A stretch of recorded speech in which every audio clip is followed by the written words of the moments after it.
نبی صلی اللہ علیہ وسلم نے فرمایا قرآن کریم میں 30 آیات پر مشتمل ایک ایسی صورت ہے جس نے ایک آدمی کے حق میں سفارش کی حتیٰ کہ اس کی بخشش ہو گئی، اور وہ صورت تبارک الذی بیدہ الملک ہے، سورۃ الملک۔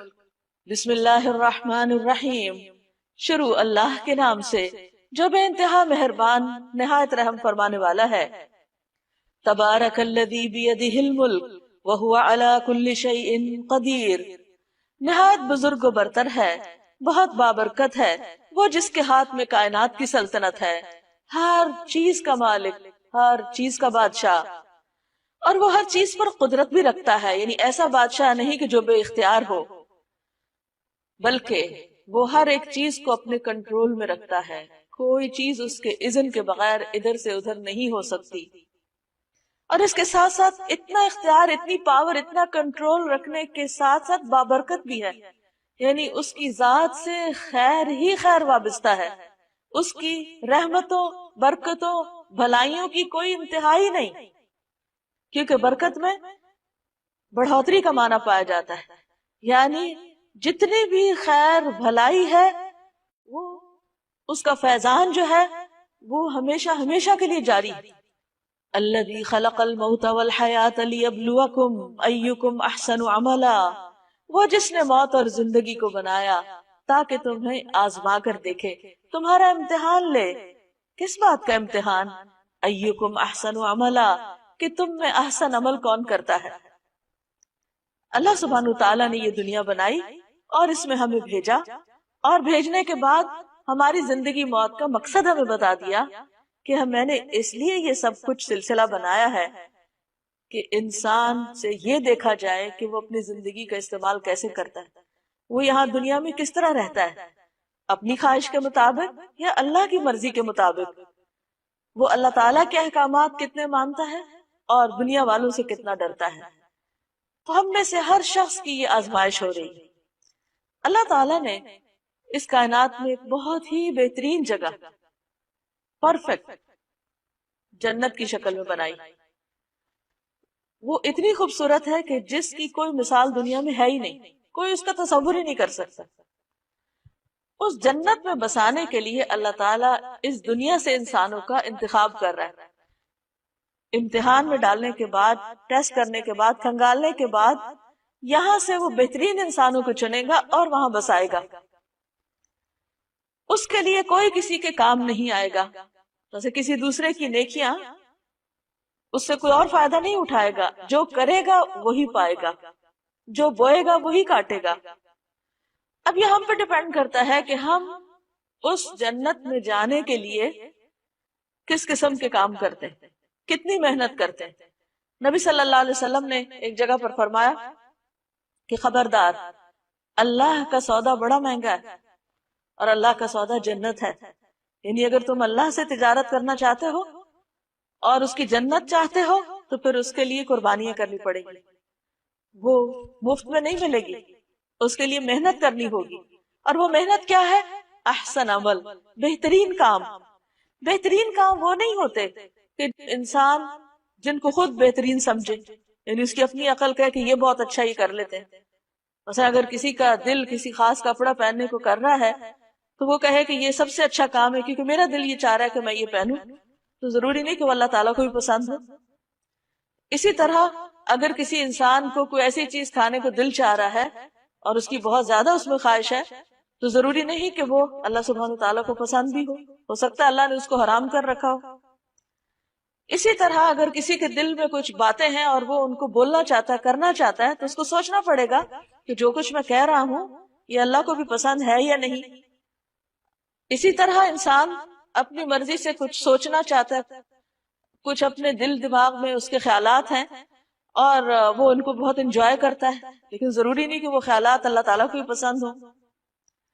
تو اس لیے اگر انسان احسن عمل کرنا چاہتا ہے تو اس کو دیکھنا پڑے گا کہ جس نے ہمارا انتخاب کرنا ہے، جس نے سلیکشن کرنی، اس کے نزدیک احسن کیا ہے، وہ کس چیز کو پسند کرتا ہے، اس کا کرائیٹیریا کیا ہے، اس کو کیسے میٹ کیا جائے، کس طرح اس کے مطابق ہم اپنی سوچ، اپنے خیالات رکھیں، اپنی گفتگو رکھیں اپنے عمل، اپنے معاملات، لوگوں کے ساتھ طرز عمل، یہ سب کچھ کس طرح ہو، اور اگر یہ اس کی پسند کے مطابق ہوا تو قابل قبول، اور اگر وہاں ریجیکٹ ہو گیا تو اس کا کوئی فائدہ نہیں۔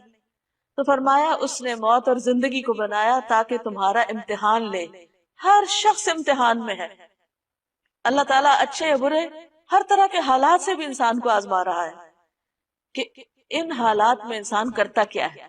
مثلا انسان کے اوپر دو حالتوں میں سے ایک حالت ہوتی ہے، یا وہ بہت خوش ہوتا ہے یا وہ تکلیف میں ہوتا ہے، یا وہ بس بیچ میں ہی درمیان میں ہوتا ہے۔ اب آپ دیکھیے کہ اگر وہ خوش ہے تو اس سے دیکھا یہ جاتا ہے کہ خوشی میں یہ کرتا کیا ہے، اللہ کی رضا کے کام یا ناراضگی کے کام، اللہ کا شکر ادا کرتا ہے یا ناشکری کرتا ہے۔ اسی طرح اگر وہ تکلیف میں ہے تو پھر اس کو دیکھا جا رہا ہے، اس کا امتحان ہو رہا ہے کہ اب یہ کیا کرتا ہے، منہ سے کیا بات نکالتا ہے، لوگوں کے ساتھ کیا رویہ اختیار کرتا ہے، صبر کرتا ہے یا نہیں کرتا۔ اور اگر دو کے بیچ میں ہے، یعنی نہ بہت خوش ہے نہ بہت تکلیف میں ہے، تو اس وقت کو کس طرح استعمال کر رہا ہے، یعنی روٹین میں اپنی روزمرہ زندگی کے جو اس کو اللہ تعالیٰ نے نعمتیں دی ہیں، صحت، زندگی، مال و دولت، اولاد، وقت، جوانی، ان ساری چیزوں کو کس کام میں لگا رہا ہے؟ کیا اس کا ہم اور غم صرف دنیا ہے، یا وہ اپنے ان ساری انرجی سے اور ملنے والی ساری نعمتوں سے کوئی اچھے کام بھی کر رہا ہے جس میں خلق خدا کا بھلا ہو، یا اس کی اپنی آخرت کے لیے چیزیں فائدہ مند ہو، خواہ وہ اللہ تعالیٰ کی براہ راست عبادت کا کوئی کام ہو یا بندوں کی خدمت کا کوئی کام، کیونکہ یہ زندگی بیکار گزارنے کے لیے نہیں ملی۔ اس دنیا میں سب سے بڑا نقصان اگر کوئی کر سکتا ہے کسی چیز کا تو وہ خود انسان اپنا ہی کرتا ہے، جب اپنے آپ کا وقت ضائع کرتا ہے، خواہ وہ بیکار کچھ نہ کر کے یا فضول کام کر کے۔ اس لیے جنت الفردوس میں جانے والوں کی جو صفات قرآن مجید میں بیان ہوئی ہیں، ان میں سے ایک صفت یہ ہے کہ والذین هم عن اللغو معرضون، کہ وہ ایسے کاموں سے پرہیز کرتے ہیں جو لغو ہوتے ہیں، بیکار ہوتے ہیں، جن کا نہ دنیا میں فائدہ اور نہ آخرت میں فائدہ، ادھر ادھر کی فضول باتیں، ادھر ادھر کے لوگوں کے حالات میں تجسس، اور بعض اوقات وہ غلط رستے پر بھی انسان کو ڈال دیتے ہیں۔ تو ہم میں سے ہر شخص جس کو اللہ نے عقل سمجھ دی ہے، اس کو اپنی یہ زندگی سوچ سمجھ کے بسر کرنی ہے، اور ہر روز اپنا محاسبہ کرنا ہے کہ آج کا دن میں نے اللہ کی اطاعت میں گزارا یا نافرمانی کے کاموں میں گزارا ہے، جو بھی کام میں نے کیا ان میں میری نیت اللہ کو خوش کرنا تھی یا بندوں کے دکھاوے کے لیے وہ کام کیا، کیا میں نے جو عبادات کی، اچھے کام کیے، وہ نبی صلی اللہ علیہ وسلم کی سنت کے مطابق کیے یا اپنے خود ساختہ طریقوں کے مطابق کیے، کیونکہ اللہ کے نزدیک کوئی کام اس وقت تک احسن ہو نہیں سکتا جب تک دو شرائط خاص طور پر پوری نہ ہو۔ ایک یہ کہ نیت اللہ کے لیے، اللہ کو راضی کرنے کی نیت سے انسان کام کرے، چاہے دین کا کام ہو دنیا کا کام ہو، عبادت ہو یا بندوں کے ساتھ اچھا معاملہ ہو۔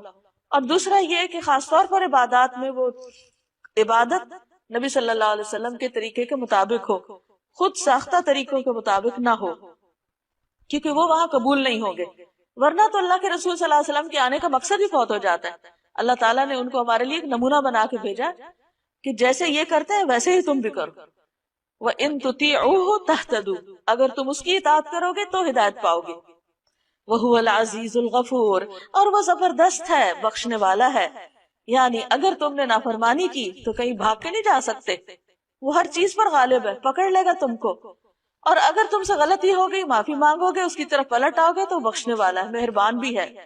پھر اللہ سبحانہ وتعالیٰ کی کچھ صفات بیان کی جا رہی ہیں، کتنا زبردست حکمت والا ہے، علم والا ہے، قدرت والا ہے، طاقت والا ہے، کیا کیا اس نے بنایا ہے، کائنات کی نشانیوں سے اس کو پہچانو۔ الذی خلق سبع سماوات طباقا، وہ جس نے تہ بر تہ 7 آسمان بنائے، تم رحمان کی تخلیق میں کسی قسم کی بے ربطی نہ پاؤ گے، پرفیکٹ ہے، پورا ویل آرگنائزڈ اور ڈسپلن میں ہے ہر چیز۔ یہ نہیں کہ اللہ تعالیٰ نے آسمان بنایا اور پھر وہ اسے کنٹرول نہیں ہو رہے، یا زمین کے اندر کوئی ایسی خرابیاں ہو رہی کہ وہ آؤٹ آف کنٹرول ہوگی اور وہ جا ٹکرائے کسی اور چیز سے، یا اسی طرح زمین کے اوپر جو چیزیں ہیں، کوئی بھی چیز ایسی نہیں، تخلیق کی کوئی بھی چیز ایسی نہیں کہ جس کے اندر کسی قسم کی کوئی ڈسکرپنسی ہو، کبھی وہ کچھ کرنے لگ جائے کبھی کچھ کرنے لگے۔ مثلا یہ نہیں کہ آگ کبھی جلا رہی اور کبھی ٹھنڈی ہوا دے رہی، اس نے جو کچھ بنایا جس طریقے پر بنایا، جس کام کے لیے اس کو بنایا وہ وہی کام کر رہا ہے. اس سے ایک بہت بڑا سبق ملتا ہے کہ اگر ایک چیونٹی سے لے کر ایک ہاتھی تک اپنے اس کام میں لگا ہوا ہے جو اللہ نے اس کے لیے بنایا ہے، جو اللہ نے اس کے لیے رکھا ہے، اور وہ اس مقصد کو پورا کر رہا ہے اس دنیا میں جس مقصد کے لیے اس کو بھیجا گیا ہے، کیونکہ اللہ تعالیٰ کا کوئی کام بھی بے مقصد نہیں، تو پھر کیا انسان کی زندگی کا کوئی مقصد نہیں ہوگا؟ وہ ایسے ہی بیکار بھیج دیا گیا کہ جو جی چاہے کرے، اور اس کی زندگی میں کوئی ڈسپلن نہ ہو، کوئی آرگنائزیشن نہ ہو، اور بغیر کسی ڈائریکشن کے بس وہ صبح اٹھے اور شام کر دے. نہیں، فرمایا تم رحمان کی تخلیق میں کسی قسم کی کوئی بے ربطی نہ پاؤ گے. پھر پلٹ کر دیکھو، کیا تمہیں کوئی خلل نظر آتا ہے؟ کوئی خرابی نظر آتی ہے؟ آسمانوں میں دیکھو، ستاروں اور سیاروں پر غور و فکر کرو، ہر چیز اپنی رفتار کے ساتھ اور اپنے طریقے پر اور اپنی ڈائریکشن پر چلتی چلی جا رہی ہے، اور اتنے ہیوج بڑے بڑے ستارے سیارے بغیر کسی ادھر ادھر ہوئے اپنی ایک سیدھ میں چل رہے ہیں جو اللہ نے راستہ ان کے لیے مقرر کیا. حتیٰ کہ شہد کی مکھی جیسی چھوٹی سی مخلوق بھی اللہ تعالیٰ کے طے کردہ راستوں پر چل کے اپنا کام کر رہی ہے. تو اس میں انسان کے لیے کیا نشانی ہے، کیا سبق ہے کہ اے انسان تو اپنے آپ کو دیکھ کہ تیرے اندر کتنا ڈسپلن ہے اور تیری زندگی میں کیا مقصد ہے. شہد کی مکھی تو شہد بنانے کے لیے آئی ہے، تو دنیا میں کون سے مفید کام کر رہا ہے، اور واپس ساتھ لے جانے کے لیے تمہارے پاس کیا ہے. بار بار نگاہ دوڑاؤ، تمہاری نگاہ تھک کر نامراد پلٹ آئے گی. ہم نے تمہارے قریب کے آسمان کو عظیم الشان چراغوں سے آراستہ کیا، یعنی ستارے بنائے، اور انہیں شیاطین کو مار بھگانے کا ذریعہ بھی بنایا.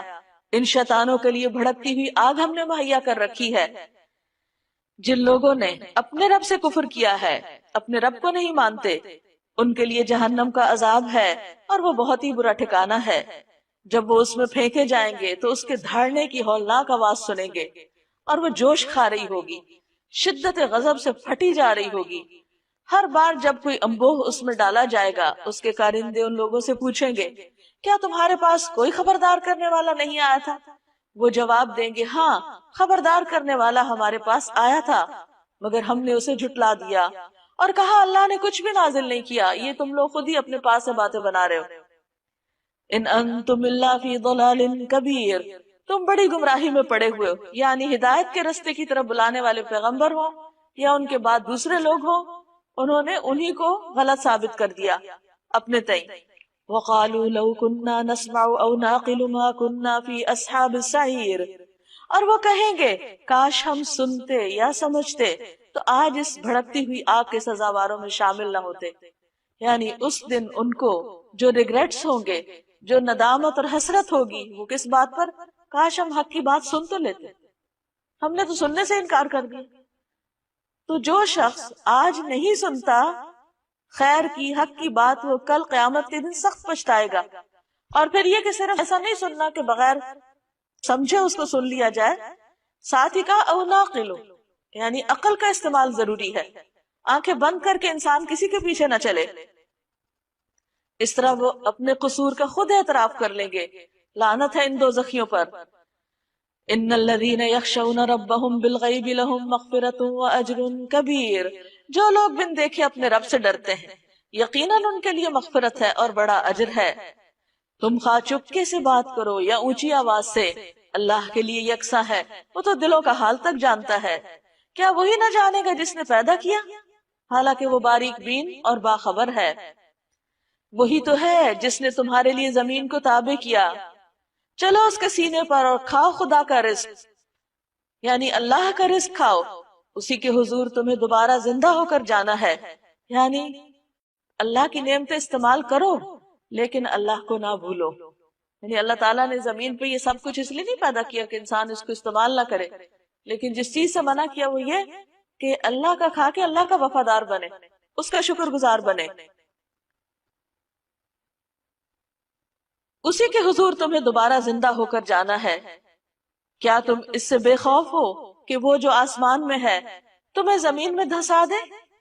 یعنی کیسے غافل ہو کے سوتے ہو تم، کیسے اس کو بھول کر دنیا میں چل پھر رہے ہو؟ تمہیں ڈر نہیں لگتا کہ اللہ تعالیٰ جہاں تم کھڑے ہو اسی زمین کے حصے کو پھاڑ کے تمہیں اس کے اندر ڈال دے اور زمین تمہیں لے کے اندر کی طرف لڑک جائے، اور کئی دفعہ ایسے ہوتا بھی ہے، لینڈ سلائیڈنگ وغیرہ، اور یکایک یہ زمین جھکولے کھانے لگے، یعنی اللہ کی زمین پر تم نافرمانی کے ساتھ کیوں چل پھر رہے ہو؟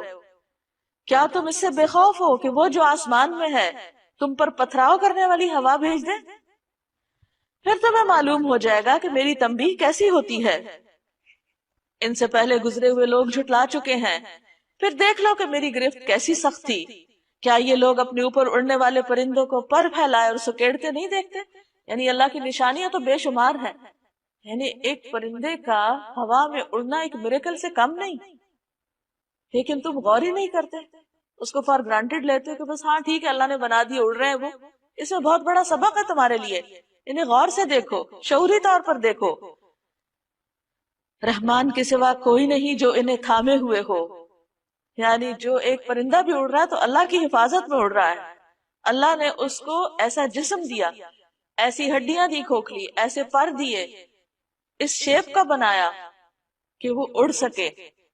اللہ تعالیٰ نے ہی اس کو یہ طریقہ بھی سکھایا، اور پھر اس کو اپنی حفاظت بھی دی، پناہ بھی دی۔ وہی ہر چیز کا نگہبان ہے، یعنی جو پرندوں کی حفاظت کر رہا ہے وہی باقی ہر چیز کی حفاظت کرتا ہے۔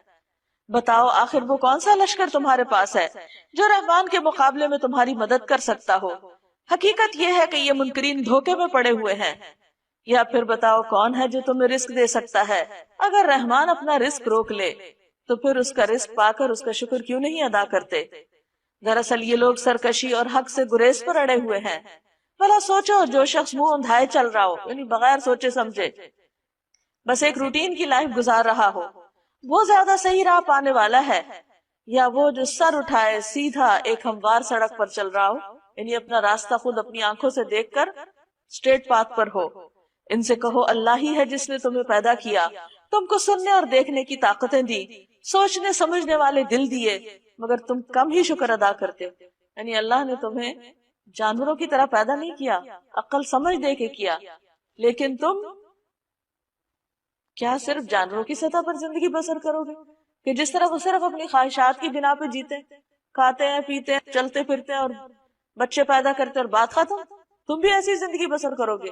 نہیں، اللہ نے تمہیں اپنی عبادت کے لیے پیدا کیا، وہ تو اپنی ان بیسک نیڈز کے ساتھ ساتھ اللہ کا ذکر بھی کرتے رہتے ہیں۔ تو انسان کیا تو اسی غفلت میں پڑا رہے گا؟ ان سے کہو اللہ ہی ہے جس نے تمہیں زمین میں پھیلایا ہے اور اسی کی طرف سمیٹے جاؤ گے۔ یہ کہتے ہیں اگر تم سچے ہو تو بتاؤ یہ وعدہ کب پورا ہوگا، یعنی قیامت کا یا پھر عذاب کا؟ کہو اس کا علم تو اللہ کے پاس ہے، میں تو بس صاف صاف خبردار کر دینے والا ہوں۔ پھر جب یہ اس چیز کو قریب دیکھ لیں گے تو ان سب لوگوں کے چہرے بگڑ جائیں گے جنہوں نے انکار کیا، یعنی آخرت کا عذاب دیکھتے ہی ان کی حالت خراب ہو جائے گی، اور اس وقت ان سے کہا جائے گا یہی ہے وہ چیز جس کے لیے تم تقاضا کر رہے تھے۔ ان سے کہو کبھی تم نے یہ بھی سوچا کہ اللہ خواہ مجھے اور میرے ساتھیوں کو ہلاک کر دے یا ہم پر رحم کرے، کافروں کو دردناک عذاب سے کون بچا لے گا؟ ان سے کہو وہ بڑا رحیم ہے، اسی پر ہم ایمان لائے، اسی پر ہمارا بھروسہ ہے، ان قریب تمہیں معلوم ہو جائے گا کہ سری گمراہی میں پڑا ہوا کون ہے۔ ان سے کہو کبھی تم نے یہ بھی سوچا کہ اگر تمہارے کنووں کا پانی زمین میں اتر جائے تو کون ہے جو اس پانی کی بہتی ہوئی سوتیں تمہیں نکال کر لا دے گا؟ یعنی اس زمین پر جو کچھ ہے اللہ کا ہے، اگر تم اس سے فائدہ اٹھا رہے ہو تو اللہ کے اذن سے فائدہ اٹھا رہے ہو، اور اگر وہ اپنی نعمتیں واپس لے لے تو تمہارے پاس کوئی زور نہیں کہ تم ان نعمتوں کو اپنی طاقت سے لے آؤ۔